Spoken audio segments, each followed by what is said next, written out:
Hello' guys, কি খবৰ? আশা কৰোঁ সকলোৱে ভালে আছে। মই দেখিছোঁ এনেকৈ বহি আছোঁ। কি জীৱন হ'বলৈ গৈ আছে নিজেও নাজানো। একেবাৰে চখিন ল'ৰা, বিন্দাছ ল'ৰা আছিলোঁ। মানে একেৰাহে ঘূৰি ফুৰা সিফালৰ সিফালে। মানে 2007 পৰা নন ষ্টপ 2018-16 মানলৈকে গুৱাহাটীতে কটালোঁ, পঢ়ি শুনি ৰাইড কৰি মেলি। এতিয়া সম্পূৰ্ণ বেকাৰ লাইফ, মানে কাম নাইকিয়া। আৰু বেকাৰ লাইফ যেনেকুৱা বেকাৰ লাইফ তেনেকুৱা একেবাৰে কাম নাইকিয়া লাইফ এটা কটাই আছোঁ মানে বৰ্তমান। এইফালে এগৰাকীৰ পৰা নাচপাতি খাই আছে। কেলে একদম বেকাৰ লাইফ বুলি কথা কৈছোঁ, বেকাৰ লাইফটো একেবাৰে বেকাৰ লাইফে কটাই আছোঁ। আৰু জীৱনটো মানে একো নাইকিয়া হৈ থাকিলে, মানে একদম পূৰা কুঁহিয়া যেনেকৈ শালত চেপাৰ পিছত ৰস নাইকিয়া সেই জাবৰখিনি নিচিনা মোৰ জীৱনটো তেনেকুৱা হ'ল। একো কামত নাই, দিনটো ৰুমতে ল'ৰা স্কুললৈ নিওঁ, ল'ৰা স্কুলৰ পৰা আনি ঘৰলৈ আনো, ৰুমত থাকি মানে এইটো এটা সৰু ভাড়াঘৰতে থাকি লাইফটো বৰবাদ হৈ গৈছে। আৰু মানে কি, আৰু এটা কথা ক'ব লাগিব, লাইফটো যেনেকৈ একো কাম নাইকিয়া যেনেকৈ হৈ গৈছে, যেনেকৈ অসমৰ ভিতৰত ৱৰ্ল্ডত যিমান ইউটিউবাৰ আছে তাতকৈ এটা কাম নাইকিয়া ইউটিউবাৰটো মই। কাৰণ মাহত কেতিয়াবা এটা ভিডিঅ' দিওঁ, কেতিয়াবা এক মাহত ভিডিঅ' দিবলৈ টাইমেই নাপাওঁ। কাৰণ কিনো টাইম বনাম, কিনো টাইম পাম। কাৰণ ৰুমৰ ভিতৰত সোমাই থকা মাইকী মানুহৰ নিচিনাকৈ সিটো কাম কৰি থকা এয়াই। কিন্তু তাতো গৌৰৱ, কাৰণ ল'ৰাটোৰ কাৰণে এইখিনি ত্যাগ কৰিবলগীয়া হৈছে। জীৱনত বহুত এনজয় কৰিলোঁ, বহুত ঘূৰিলোঁ। অসমৰ প্ৰায় নাযাবলগীয়া জেগা নাই, বাইক লৈ বহুত ৰাইড কৰিলোঁ। 2006-07 মানৰ পৰা বহুত ৰাইড কৰিলোঁ, গাড়ী লৈ বহুত জেগাত গ'লোঁ। অৰুণাচলত প্ৰায় নাযাবলগীয়া জেগা নাই। কিন্তু এতিয়া মোৰ বেয়া দিন চলি আছে। বেয়া দিন মানে ল'ৰাটো সৰু হৈ আছে, গতিকে স্কুলত পঢ়া নামত টাইম দিয়া আছে। ল'ৰাটো যেতিয়া 10-12 বছৰ হ'ব, মিনিমাম ক্লাছ 3-4 পোৱাৰ পিছত হয়তো মই অকণমান ফ্ৰী হ'ম। তেতিয়া মাকৰ লগত ল'ৰাটো এৰাব পাৰিম, যিহেতু ল'ৰাটো এতিয়া LKG পঢ়ি আছে। আৰু 1-1.5 বছৰ পিছত মই হয়তো বিন্দাছ লাইফ এটা পাম।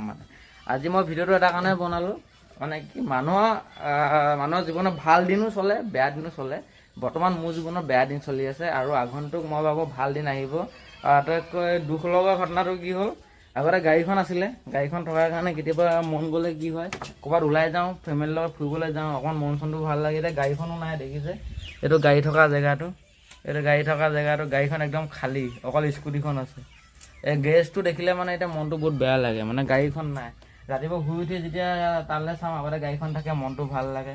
গাড়ীখন নাই কাৰণে ব্লগ চলগ বনাব পৰা নাই, ৰ'দত ওলাই যাব স্কুটিখনো কিমান লৈ ওলাই যাম। কিন্তু মই ভাবিছোঁ চখ এটা আছে, বয়স হ'লেও কি মটৰ ব্লগিং কৰা আগৰ পৰা বাইক চলাই ঘূৰি ফুৰাটো, গতিকে চখ এটা আছে। ৰিচেণ্টলি স্কুটিখন আছে যদিও মই মটৰ ব্লগিং কৰিবৰ কাৰণে Insta360 এটা কেমেৰা অনলাইন হেৰি কৰিছোঁ ফ্লিপকাৰ্টৰ পৰা। Insta360 কেমেৰাটো বহুত সোনকালে আহিব, স্কুটি লৈয়ে মই ৰাইড কৰিম। আৰু ৰিচেণ্টলি বাইক লোৱা প্লেনিং কৰি আছোঁ। মে বি দুৰ্গা পূজাৰ মানত মই এখন নতুন বাইক ল'ম।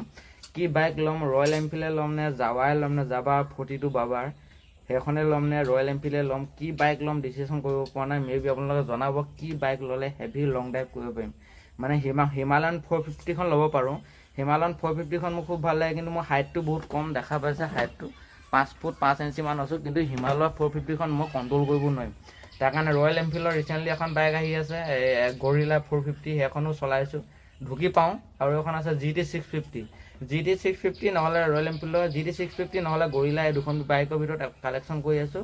আৰু নহ'লে জাবা 42 বাবাৰ, এই তিনিখন বাইকৰ ভিতৰত কোনোবা এখন বাইক ল'ম। মই ক'লোৱে নহয়, এতিয়া বেয়া দিন চলি আছে, আগন্তুক আৰু বহুত সোনকালে বহুত ভাল দিন আহিব মোৰ। বয়স যিমানে হৈ গ'লেও হাৰ মনাৰ ভিতৰত নহয়, এতিয়াও বাইক চলাব পৰা ক্ষমতাটো আছে। এইখন যে স্কুটিখন দেখা পাইছে, স্কুটিখন মই গুৱাহাটীত লৈছিলোঁ, বহুতে জানে। গুৱাহাটীৰ পৰা এখন স্কুটি লৈ এণ্টকখন গুৱাহাটীৰ পৰা লৈ মিনিমাম মই 2-3 বাৰ আপ ডাউন কৰিছোঁ। গতিকে এতিয়াও বাইক চলাই যোৱা আছে। অক্টোবৰ-নৱেম্বৰ মানৰ পৰা আপোনালোকে মই ইউটিউবত নন ষ্টপ ভিডিঅ' দিবলৈ আৰম্ভ কৰিম। এতিয়া মোৰ বেয়া দিন চলি আছে, আৰু লাহেকৈ নাই বুলি ক'লেও নেক্সট ইয়েৰৰ পৰা মোৰ ভাল দিন আৰম্ভ হ'ব। আকৌ ৰাইডিং কৰিম, সপোন আছে জীৱনটো, অল অসম ঘূৰা, অল নৰ্থ ইষ্ট বাইক লৈ এটা সপোন আছে। মৰা আগমুহূৰ্ত হ'লেও এজ এ ইউটিউবাৰ নহয়, মৰা আগমুহূৰ্ত হ'লেও গোটেই অল অসমৰ পৰা অল নৰ্থ ইষ্টখন ঘূৰি শেষ কৰি আহিম। গতিকে মই ক'লোৱে, এতিয়া জীৱনটো কি হৈছে, ঘৰত ল'ৰা ৰখীয়া, বাচন বৰ্তন ধুই ভাত চাত বনাই, এয়া জীৱন। এতিয়া বেয়া জীৱন চলি আছে, কেইটামানৰ ওচৰত ভাল জীৱন আহিব। যি নহওক ল'ৰাটোৰ কাৰণে চেক্ৰিফাইচ কৰিছোঁ। ল'ৰাটোকো মোৰ যি হ'ল ল'ৰাটোৰ লাইফটো বনাব লাগিব। এইফালে এগৰাকীয়ে ধুনীয়াকৈ পঢ়ি শুনি চাকৰি লগাই বহি আছে, এতিয়া মই ৰখীয়া আৰু বেছি দিন নাই। এইটো তাই এতিয়া হাঁহিছে, মোৰ ৰুমৰ ভিতৰত ৱালৰ ভিতৰত মই আবদ্ধ হৈ আছোঁ, তাই গতিকে হাঁহি আছে। মোৰ ভাল দিন আহি আছে বহুত সোনকালে। বাইক লৈ আছোঁ যিহেতু অক্টোবৰত, অলৰেডি কেমেৰা মই অলৰেডি অনলাইনৰ অৰ্ডাৰ দিলোঁ। Insta360 ধুনীয়া ৰিল ব্লগ দেখুৱাব পাব। এফালে ল'ৰাটো দেখুৱাই দিছোঁ, খটাখুল ল'ৰা, এইফালে খেলি আছে নেকি ল'ৰাটো, এফালে ক'ৰবাত খেলি আছে। আৰু আমাৰ বাইদেউ দেখিছে পুৰা নাচপতি অকলে খাই শেষ কৰিলে। কিন্তু আটাইতকৈ দুখ লগা আহি পালেহি ভৰি এইটো ভৰি ভাগি পেলাই হেৰি হৈ আছে হা এইটো ৰখীয়া মানে মই ইয়াৰ ৰখীয়া বৰ্তমান আৰু বেছি দিন নাই হেৰি কৰিম গতিকে আৰু এই গাড়ী গ্ৰেছটো দেখিলে বিশেষকৈ বহুত বেয়া লাগে স্কুটিখনে আছে কিন্তু যেতিয়া ইনষ্টা 360 কেমেৰা আহি পাবই ৰিচেণ্টলি বহুত সোনকালে স্কুটি লৈ মই ৰাইড কৰিম তাৰপিছত যেতিয়া পূজাত মই যেতিয়া বাইকখন ল'ম তাৰপিছত ধুনীয়া ব্লগ আপোনালোকক দেখাবলৈ চেষ্টা কৰিম না জাষ্ট দেখলো আপোনালোকক কিনো কৈছে ভিডিঅ'টো দিয়া হয় নাই আজি 20 দিনমান গতিকে কিনো কৈ মোৰ দুখৰ কথাখিনি জনালোঁ বহুত সোনকালে ধুনীয়া ব্লগ আপোনালোকক দেখাব দি আছোঁ মই